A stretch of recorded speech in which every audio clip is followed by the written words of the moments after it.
de babão.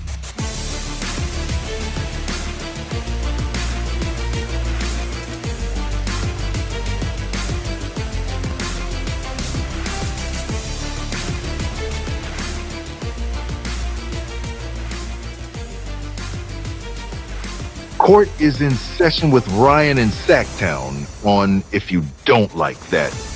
Now, Ryan in Sacktown. Oh, must be Ryno.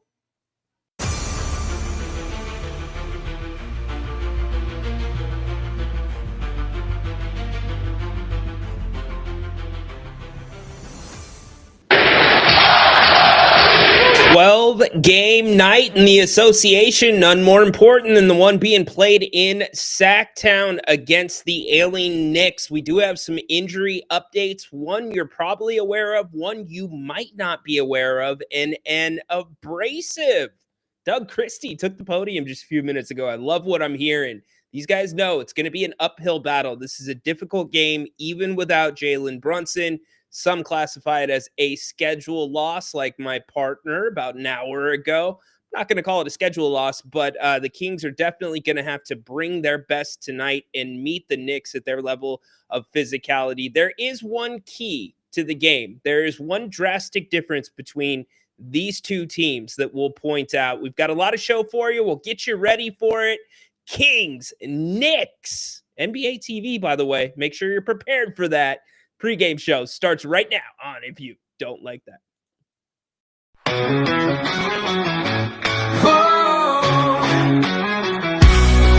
Late nights on the screen, hey, it's Grant and Ryan. We bleed purple, talking hoops, never lying. Sacramento Kings, we rise and we fall. If you don't like that, then you don't know ball.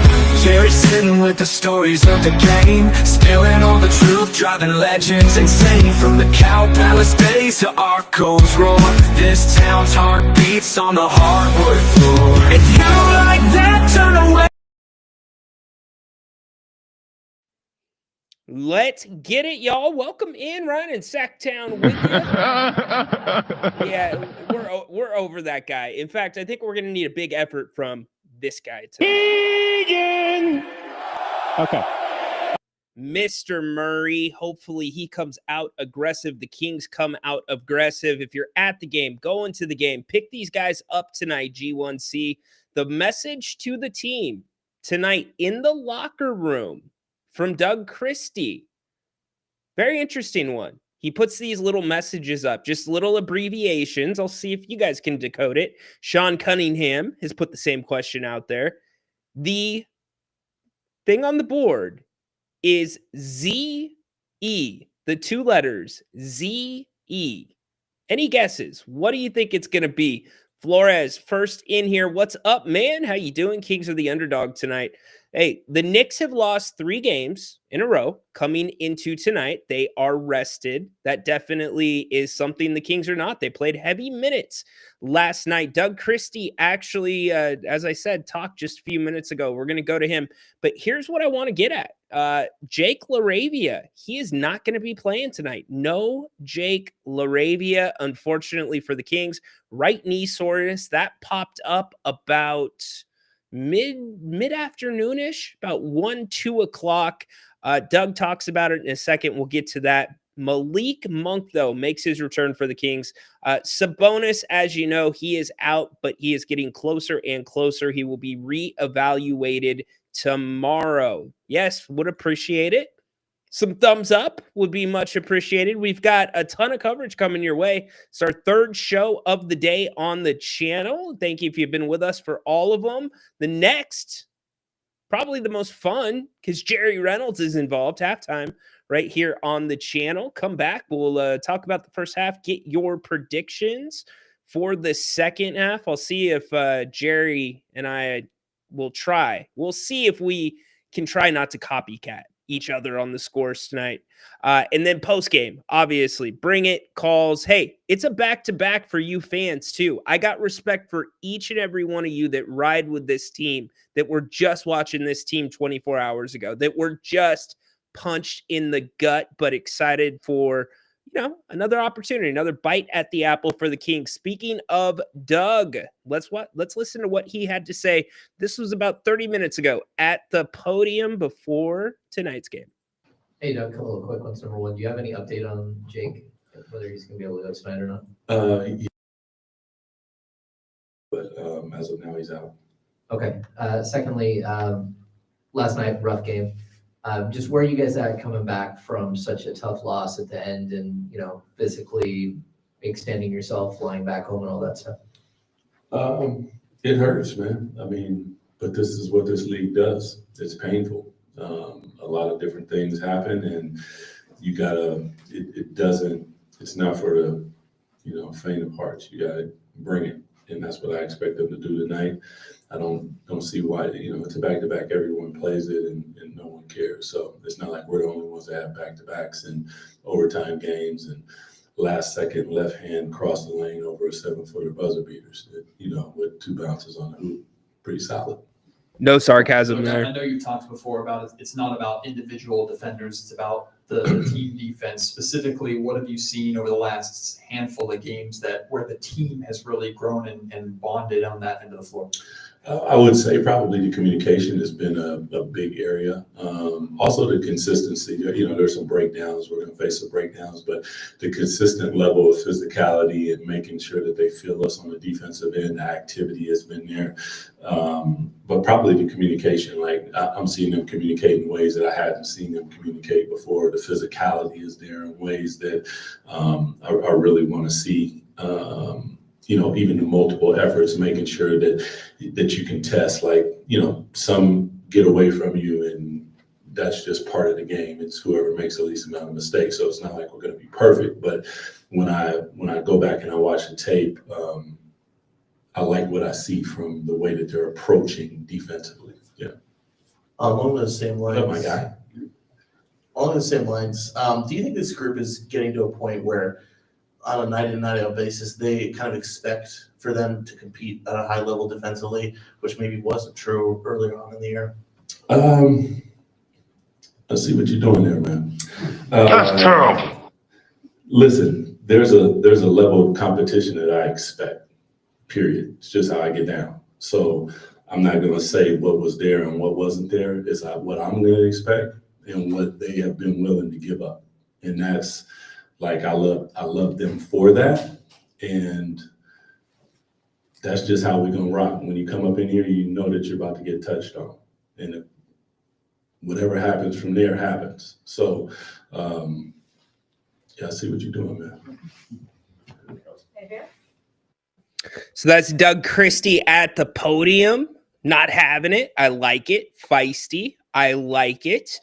We're getting some football talk in the chat. We're not going to do a ton of football. We're not going to do any football on the show other than this one comment that I'm going to make. And this guy will be very excited. The Cowboys,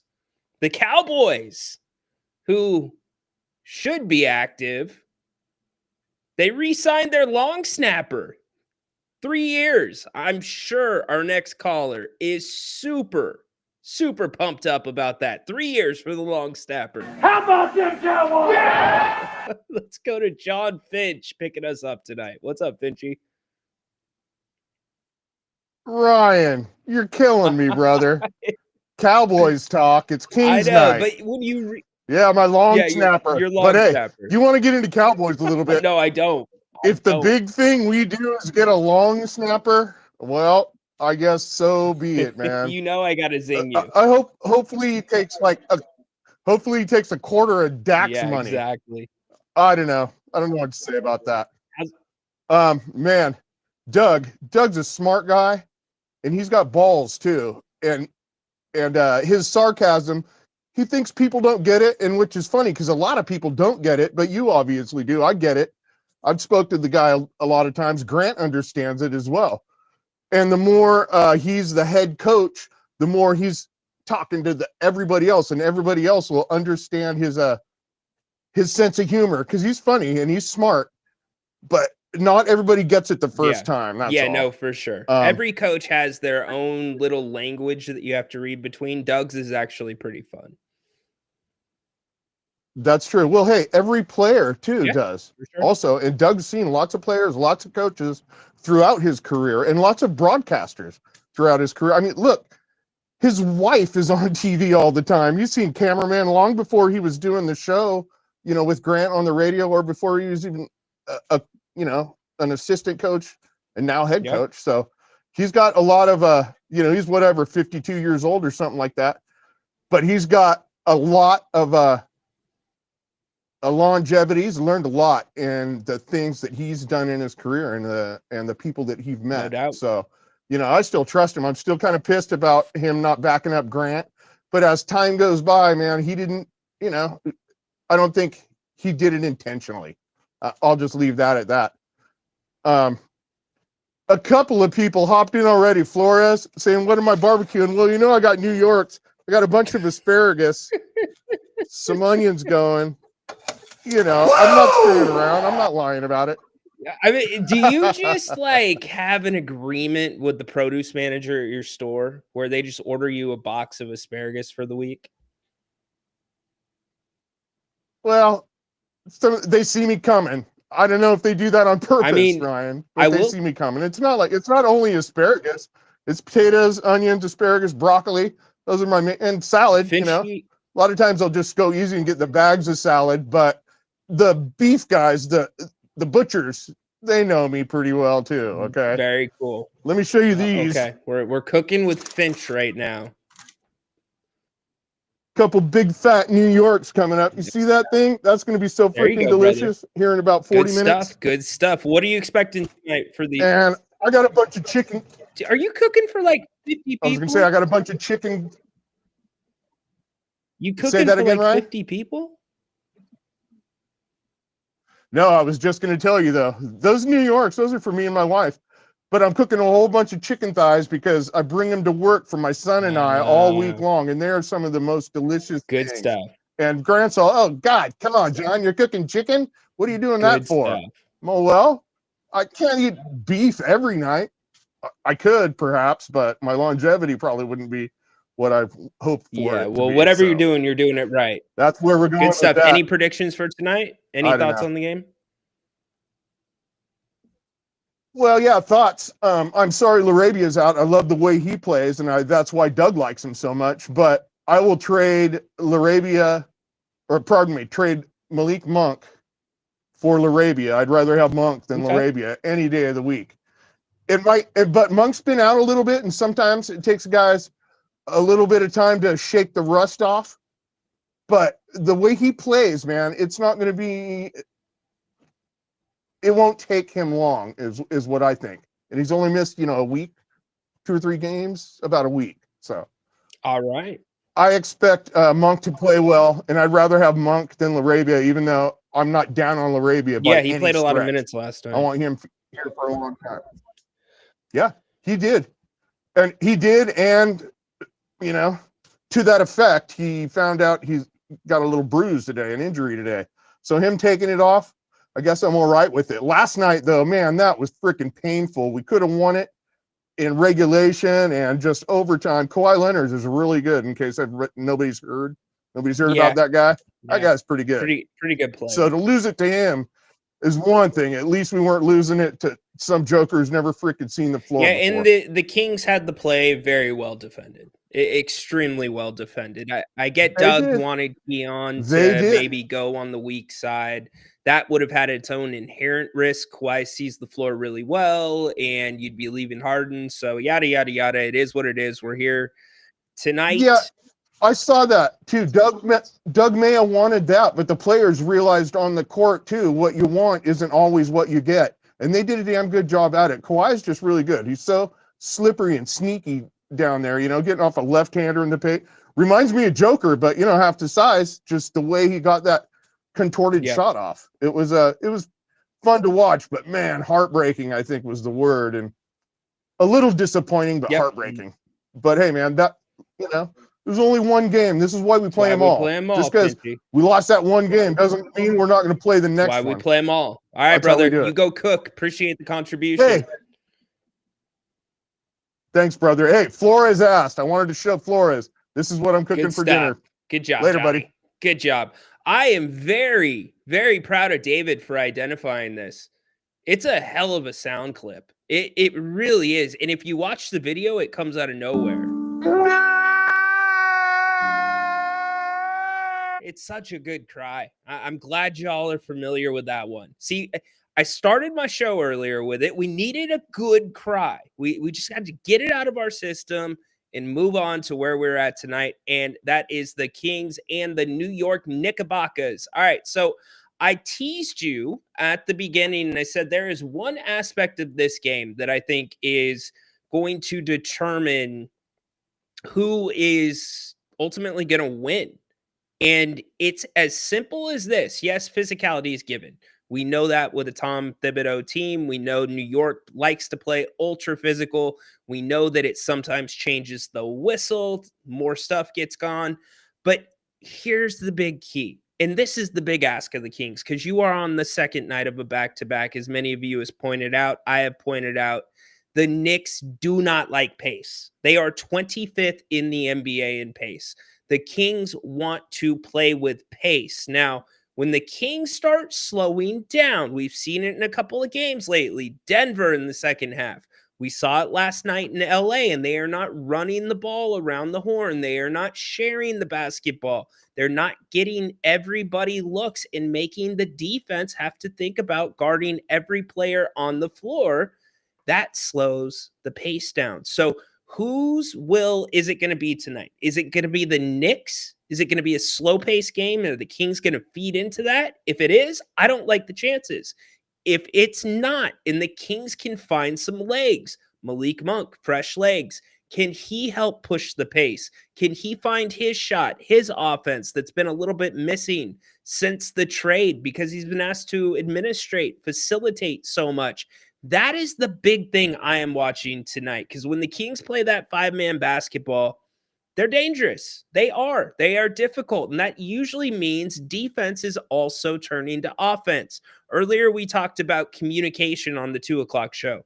I said I think that you can audibly hear it on television has been a big difference with the defense. Doug mentioned it at the top of the show before the game tonight. So I think that is very big as well. We've got some other keys to this one that we're going to go over to put your keys in there. And I'll ask you this question as well, because I think John brings up a good point.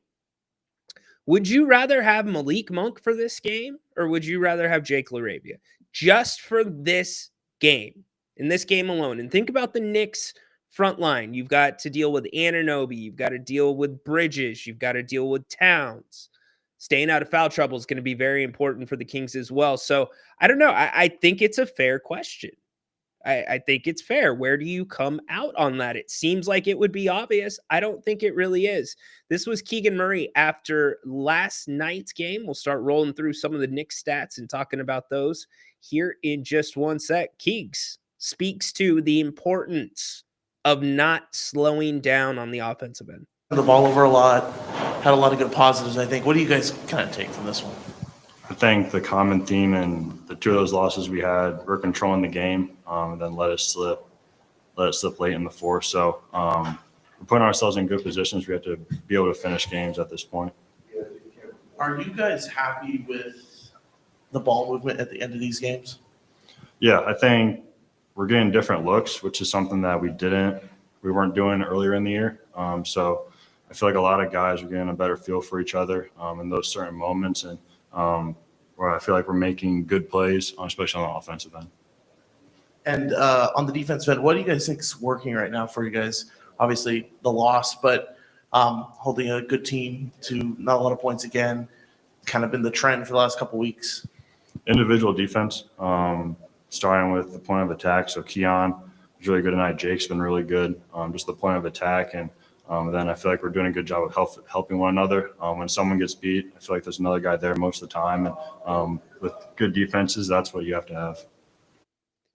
Yeah, I am a little bit torn on the question. I'm not going to lie to you. Part of me says LaRavia because of the physicality of the Knicks in the front line. Beyond JV tonight and beyond Keegs, you're going to have a mix of Trey Lyles, Who else is going to be on the front line? Are the Kings going to go to Doug McDermott? Are they going to go to Jay Crowder? Isaac Jones, is he dressing tonight? I don't know. So I think there actually is a decent discussion. 9 times out of 10, it's Monk. Maybe not tonight with New York. But I do expect good things regardless with Monk coming back as well. By the way, happy birthday, Zach LaVine, 30th birthday today. The NBA, on a different note, released the 2-minute report for last night's game. Help me make sense of this. I don't get what they're saying. I guess they're more or less saying it was the correct no call. We've got it highlighted right there. Replay review of the foul called on Jones Jr. pursuant to the coach's challenge was deemed successful. Jones Jr. makes, now this changed. This is what changed. Last night, they did not say incidental contact first. They used a different term that comes up later in this. Jones Jr. made incidental contact with DeRozan's hand after he has released the shot. That is arguable. I think that's arguable. And some marginal contact. Marginal contact is what the official said last night. So really what this is saying is the NBA is upholding the call. There were no missed calls in the 2-minute report. Everything was either a correct call, which is the CC, or a CNC, which is a correct no call. So that's where we stand. Another guy that's going to loom large tonight is going to be Devin Carter. I think you are definitely going to have to get something out of him. I don't expect as much as you got offensively, but defensively, he was guarding Kawhi Leonard at times last night. I thought that showed a tremendous amount of trust in the coaching staff in Dev, thinking at 6'2", 6'3", with that 6'9" wingspan, they are comfortable having him on a guy like that. So you got to think some of those Laravia minutes might be swapped in. The Kings are going to go small. With Devin, he's definitely going to be in the mix. Is it going to be a scowl night? I highly doubt it. I think the Kings probably go to somebody before him, but we'll see. We've got to get to that point first. I think the Fultz minutes for now have probably chilled. My expectation would be that you're going to see Devin Carter tonight before you see before you see Markelle Fultz. That would be my expectation for this one. As for what the Kings are doing well as of late, I give my man Jack on the X platform some credit. Here, the last 7 games, there's some of the numbers for you. Those are in relation to the rest of the NBA. In the last 7, the defense definitely much better. The turnovers last night were better, but the Kings have to. I keep saying it. 28 assists is the minimum that the Kings need to win a basketball game. Last night, 27 assists. And last night, for all intents and purposes, a complete game of runs. I was proud with the way the Kings performed. Again, that last possession, it's pretty good defense. Not sure that you can ask for more, but I don't see a way the Kings can win this game without getting Keegan Murray, without getting Keon Ellis involved. In the fourth quarter last night, Keon Ellis had no shots. In the fourth quarter last night, Keegan Murray only had 2 shots. He made both of them. So I think you have got to get them involved very much in this one tonight. Again, no Jalen Brunson for the Knicks.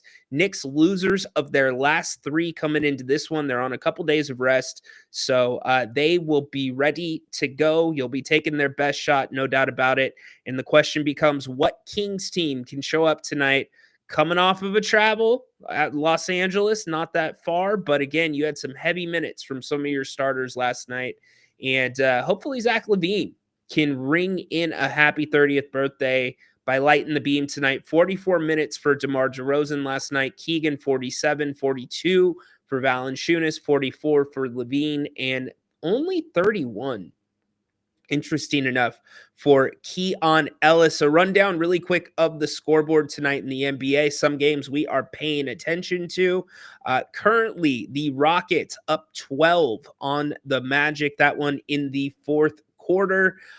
Bulls, Pacers, Bulls, 112-89 late in the fourth quarter. They're going to win that one. The Nuggets looking to beat the Thunder, 129-116. That game actually precedes the Kings game, which is set to be on NBA TV. Nuggets up 129-118. Phoenix down 5 to the Grizzlies. 8 minutes left. That one's been back and forth in Memphis. Hopefully the Grizzlies can hold on to that.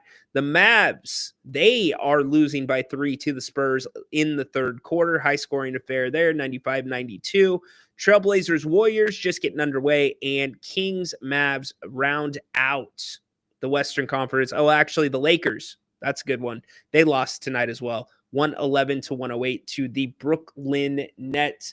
Let's take a look at the upcoming schedule for the Kings. It is brutal. We know it. If the Kings are going to drop one of the next 3 games, this is probably the game that I would want them to drop. Because coming up after this one, you have back-to-back. You've got the Warriors, and then the next night are in Phoenix. So I am hoping LeBron, whatever you want to call him, LeBag, didn't play tonight. He's out 1 to 2 weeks. And that's where the Kings really need to take advantage of some of these injuries in the Western Conference. Memphis, who's going to be coming up, they are banged up as well. But after tonight, Golden State on Thursday, then in Friday, you are in Phoenix. To me, of the next 3 games, tonight, Thursday, and Friday is the most important game. So you'd love to see the Kings get a victory, because after tonight, Grant asked it earlier, where are the victories going to come? Golden State, Phoenix, Memphis, Cleveland, Chicago, Milwaukee, Boston, and Oklahoma City. That's a back-to-back. Then you move on to Portland here in Sacktown. That wraps up your longest home stretch of the second half of the season. And then it's Portland, Orlando, Indiana, Washington, Charlotte, Cleveland again, Detroit, late East Coast road trip, which will happen for the second time now in 2 seasons. And you come home with Denver, LA, and Phoenix to finish out the season.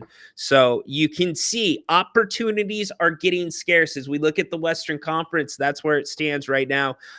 Keep an eye on what Phoenix does. That is what is most important. Unless the Kings have an absolute falling out and they do not win another game, the Kings likely will be in the play-in. It's a question of where they will be at. The reason that I said the Friday game against Phoenix seems more important is because I think that Golden State's going to keep moving up. They're playing really good basketball, and Los Angeles, injured with LeBron out, I just think that is the team you have to fend off, and you got to get the tiebreaker with them. You have 2 meetings coming up left on the schedule. So that's how it's looking tonight. Let's talk a little bit about the Knicks. We'll get your predictions for this one as well. The Kings defense. One thing that I am liking a lot is the 3-point defense. The attempts are coming down. Now, the percentage that they are giving up to their opponent, not so much. That's still up there. That is 27th in the NBA. They are 3rd worst at defending the 3-point line. I guess I'm going to have to live with that. That number has not budged for the most part this season, but the attempts have come down. The Kings are now 19th. They give up the 11th most threes in the NBA. Before that number was right around 4, 5, got to 7. So it's dropping the right way. The other 2 sets of numbers that I do not like for this Kings team right now, well, the one number I should say, is free throw attempts. Free throw attempts are slowly getting worse and worse. The Kings are at 18th right now in the NBA. Even though they're 2nd in percentage, they are 18th in attempts. That needs to get better. You can blame it on the refs. You can blame it on injuries. Bottom line is you have got to get to the free throw line. Patrick from Long Island called up earlier today talking about this Knicks team without Jalen Brunson, and he really thought the guy to watch is going to be Miles McBride filling in for Brunson. Thought that he's going to be the straw that stirs the drink, for the Knicks. Not so much scoring, but definitely facilitating and administrating. Josh Hart has been a huge problem for the Kings in the past. In fact, I would put him up there as one of those guys that is maybe a second, third team all Kings killer, not quite first team, but a couple of keys besides the pace that we talked about earlier in the show. The Kings have to keep the Knicks off the offensive rebounds tonight, or off the offensive boards. You can't allow Josh Hart to come in here and grab 10 or 11 offensive boards. And that means guys like Malik Monk. That means guys like Zach LaVine are going to not leak out. You've got to find a man. You've got to block them out. The other thing is turnovers. The Kings, really good about the turnovers last night, but the turnovers are happening at the wrong times. The Kings had 3 assists in the fourth quarter and 3 turnovers in the fourth quarter. Got to clean it up. Part of that is due to style of play. Another part of that is a little bit of basketball IQ.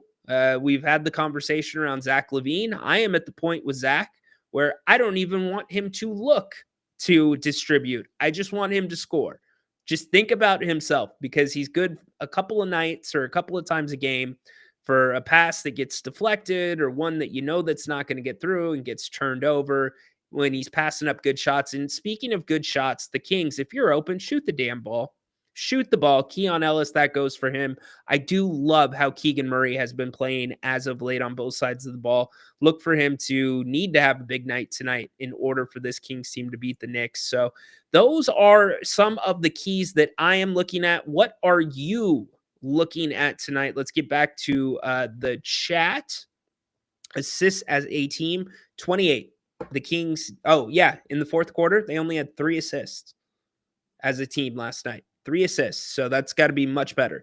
The ball is stopping and it's predictable.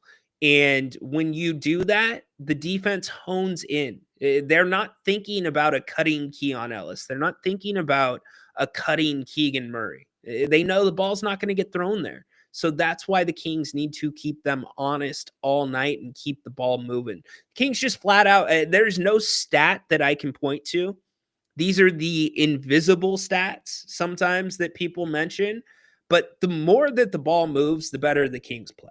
Period. End of story on both ends of the ball. Now, I get DeMar's going to have to do a little bit more. I get LaVine's going to have to do a little bit more with Sabonis out, but you still got to keep the ball moving. And, debatable on that shot last night with DeMar DeRozan. That shot likely should not have happened. You're up 2. There's 10 seconds left on the shot clock. Why shoot a 3 there? Get a better shot. Get to the free throw line. And I believe it was Progressive or Athena that was pointing this out about the 3-point shooting last night. And they're right. They took a lot of difficult 3-pointers. And when you're taking difficult 3-pointers, a lot of times the 2-point attempt is much better because of what can come with it in terms of the fouls, the free throws, setting your defense, etc. So what about assists as a team? We hit that. The Kings need to have 28 assists to win this game tonight. If the Kings don't have 28 assists, I don't think they win this game. And again, physicality, can't let the refs get into you. New York brings it from that standpoint. It makes it, for the refs, it makes it a very difficult game to officiate because everything at times against New York can be a foul. My prediction, it's going to be a race to 100 points. Whoever gets to 100 points first tonight will likely win this one, which leads me to all of you. Get to your predictions. Put them in the chat. Let me know what you think tonight's going to look like. Again, an uphill battle for the Kings, but you do get Malik Monk back. Although Jake LaRavia not available. Jalen Brunson also not available for the Knicks. So both teams dealing with injuries still.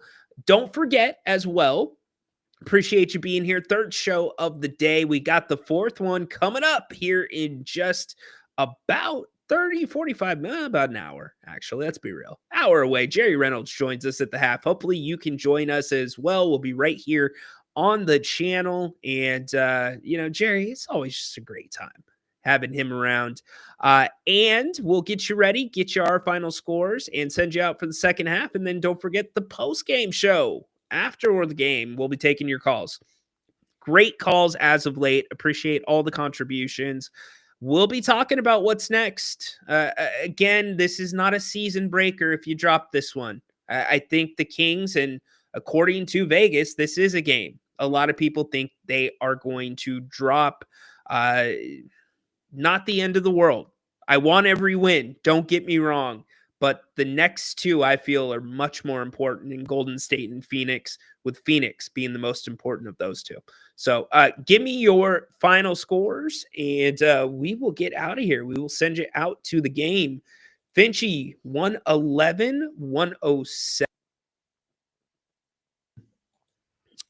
Levine with 40. Interesting. I think somebody's going to have a big game. Malik's going to have to get something back offensively. And Doug Christie just needs to, the pick and roll is where this team needs to live. The pick and roll is when they play their best offensively in the way that they play off of it. 29.